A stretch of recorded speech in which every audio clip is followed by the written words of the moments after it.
you've been working with some engineers at the AIS to use some 3D printing to improve the gloves you use. Would you mind speaking to that process and your involvement in that? So the 3D gloves is quite an interesting thing. I actually made the gloves in the first place because, like many of my peers around the world did, I started pushing way back when in golf gloves that I thickened up with tape. So that was my first, I don't think we would call that technology. And then I would call that a prototype. Yeah. Lock that in. And then we had gloves made out of rubber and leather that like sort of put your hand into a thumbs up position and you would just punch the push rim.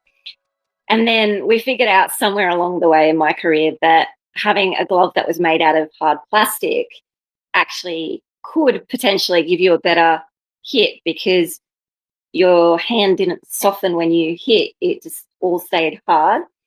You've got to understand your technique very well to understand how to get the perfect groove for hitting really hard. I guess it's like maybe probably not as technical as ice skating, but you've really got to get two edges to match up to go fast. And if they don't, you just slip off and it doesn't go that well.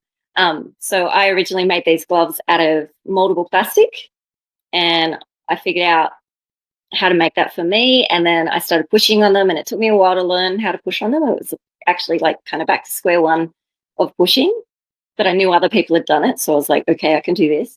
And then that was great. And then probably about 6 months into that, those gloves started breaking because they were made of plastic and they're brittle.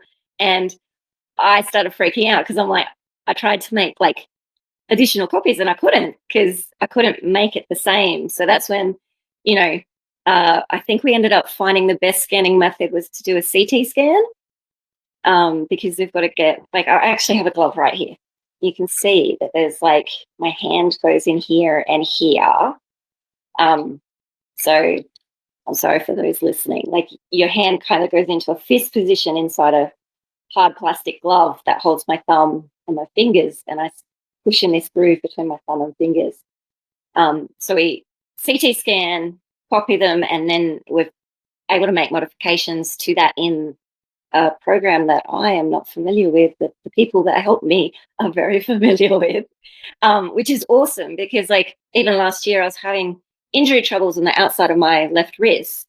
And we sort of figured out that if we could change something on the glove just a little bit, it meant that every time I was hitting, it wasn't impacting that side of my wrist as much. So for someone like me who's been pushing for more than 20 years, that's huge because injuries are one of my danger zones at this point in my career.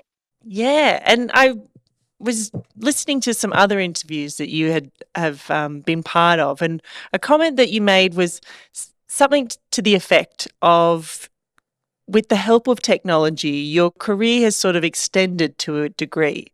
And I would love to unpack that with you and really get to know exactly what you mean by that. I think one of the hardest things about having a disability, either in sport or in the big old bad world, is finding things that work for you, like from what's available.